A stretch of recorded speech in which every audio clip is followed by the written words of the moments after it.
Je te présente à travers ce logiciel ProTime comment est-ce que tu peux contrôler les présences.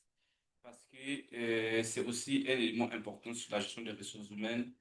Et nous avons résolu cela à travers notre ERP. Donc, vous voyez, ERP, gestion des ressources humaines, on parle, et ça traite, en fait, ça gère les congés, la paye, la gestion des présences, gestion des carrières conforme au droit du travail congolais et même aussi de l'Afrique centrale. Donc, tout peut s'adapter en fait. Alors, ici, je te présente ces modules, la présence, ici, le pointage, parce que dans la gestion des traitements de la paie, il y a ici le côté gérage, tu as la partie tableau de bord, tu as ici des employés où tu vas ajuster, tu vas ajouter au fur et à mesure. Tu as la partie paie, c'est là où tu vas faire les traitements de la paie. En fait, le traitement de la paie, c'est très simple. Tu vas juste, une fois que tous les éléments sont configurés, tu choisis simplement le mois que tu veux traiter, l'année, et tu mets une simulation et tu peux cliquer sur traiter. Automatiquement, il va traiter la paie. En fait, il va générer les bulletins de paie et tout. C'est très simple, très simple. Donc, nous avons ici éléments, et dans les éléments, il y a des primes, et ici, nous avons des congés, ainsi de suite. On va gérer les congés ici. Donc, moi, je ne peux pas d'avoir les congés, nous avons des présences. Et voilà, dans les éléments ici, il y a un élément ici que je voulais te présenter ici. Voilà, dans les paramètres fiscaux, ensuite, c'est là où on va gérer les tranches. C'est ici aussi vont apparaître les heures supplémentaires, comment est-ce qu'on les configure en fait? Comment ça sera calculé les heures supplémentaires? Quels sont les taux qui seront appliqués par rapport aux heures supplémentaires? C'est ici que tu vas venir paramétrer. C'est là, c'est le côté paramétrage. Mais en dehors de ça, comment on va les générer les heures supplémentaires? C'est simple. Nous venons sur pointage. Alors, chaque personne euh, qui a l'interface full-time, parce qu'il y a des gens qui auront des comptes qui travailleront avec le logiciel, et chaque fois que tu vas arriver à ton des services, d'accord, tu ouvres ta machine, tu vas cliquer simplement ici sur pointer mon arrivée. Quand tu cliques sur pointer mon arrivée, automatiquement, le système va commencer à enregistrer à quelle heure tu as commencé le travail et à quelle heure tu as pris ta pause, à quelle heure tu avais pris ta pause et à quelle heure tu es parti.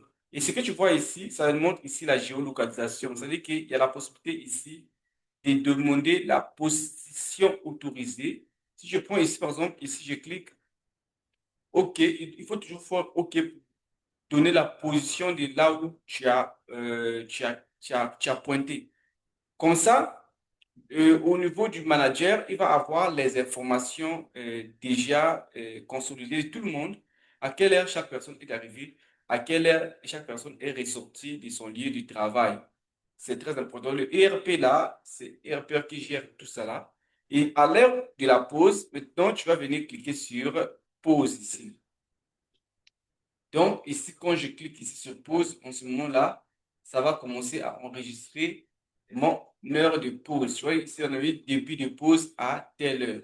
Est-ce que tu comprends? Donc, ça, c'est si supposons que moi, je prends la pause à midi, je clique ici. Et ceci est valable pour tout le monde. C'est aussi valable pour les managers, c'est valable pour tous les salariés. Mais non, je vais te dire quelque chose.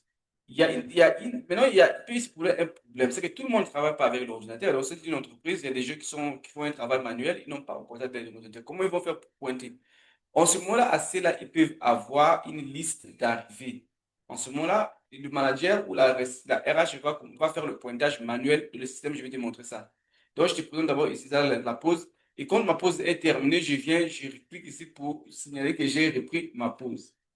D'accord? Je clique sur répondre à pause. Donc, je vois ici qu'on a pris la pointe ici, l'arrivée. Il pointe le début de la pause. Il pointe ici fin de la pause. Maintenant, je vais rester un peu en train de travailler pour attendre le départ de la pause. Donc, ici, si je te montre parce que dans la journée, c'est une tâche que tu vas faire, qui va prendre du matin au soir. Du matin, quand tu vas arriver à 8 heures, tu vas pointer arriver. Et quand tu vas prendre la pause à 12 heures, tu vas pointer ton départ de pause. Quand tu vas revenir à 13 heures ou à 14 heures, tu vas retour de pause et ou reprendre le travail. Et pour le départ de la maison, maintenant, tu pourras venir ici pointer départ, pointer mon départ. Donc, on va voir ce que ça va représenter. Et là, je vais le pointer mon départ de la maison. Maintenant, comment ça se passe? Alors, au niveau du RH, voilà ce qui va se passer. C'est il a un écran pour regarder.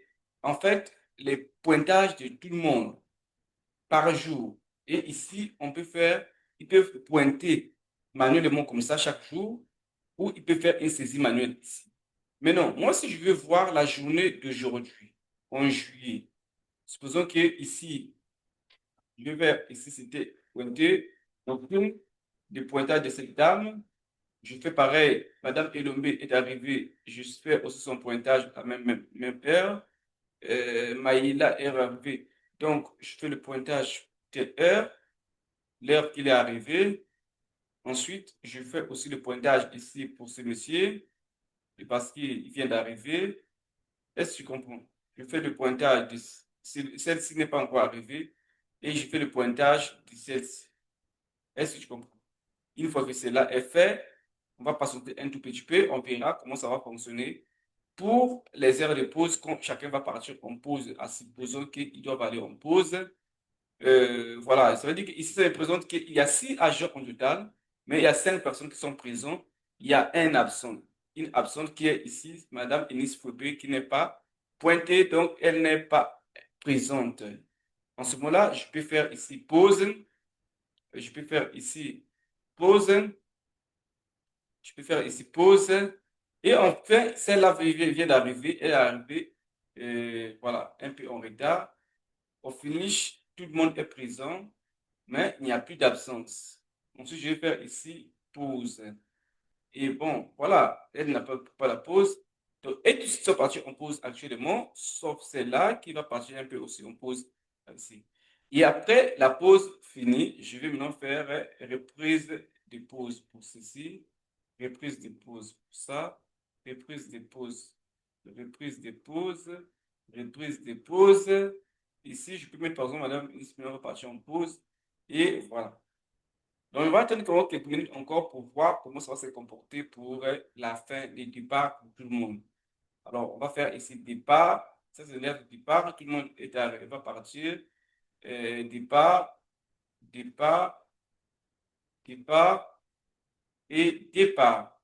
OK, ça veut dire que tout le monde a terminé son travail. Maintenant, on va juste se dire que, bon, nous allons charger les informations du pointage quand on arrive en fin de journée ou en fin du mois. On va ici cliquer sur charger automatiquement. Il me donne donc ici toutes les informations sur les heures travaillées, les personnes pointées. Et voilà, donc ici, il me donne tout cela de manière résumée pour le mois. Et ça va impacter déjà d'office la base du pays. Bon, on va prendre par exemple ici les 17 juillet, ce que nous venons de voir tout à l'heure, les heures d'arrivée, les heures de départ, et ça nous donne les heures en pourcentage travaillé. Est-ce que tu vois? Voilà. Donc ça, c'est déjà quelque chose qui permettra de faire d'avoir la base de calcul pour la gestion de la paie. Ah, ça c'est pour le mois de juillet. Voilà, pour le mois de juillet, nous voyons bien que madame, tout le monde n'est pas arrivé à la même heure, même minute, 18h37, 18h37, 18h38, 18h38, 18h39, 18h39, 18h39, ainsi de suite est arrivé. Alors, madame Enis, qui était arrivée un peu plus en retard, est à 39, d'accord? Je vois que c'est elle qui est celle qui est arrivée à 39 et qui est partie aussi à 18h39. Donc, voilà comment ça se passe après. Il y a la possibilité pour toi ici de le télécharger sur Excel et faire les traitements qu'il faut après. Voilà ce que je voulais te présenter ici pour la partie gestion des présences et à la prochaine séance de présentation de ProTime. Je dis toujours que si tu n'es pas encore abonné, abonne-toi sur cette chaîne, partage cela et tu peux aussi t'inscrire sur ProTime, créer ton compte pour ton entreprise et proposer aussi à ton manager s'ils peuvent utiliser. Et tu n'oublies pas que tu vas recevoir une commission par rapport à ça. Merci.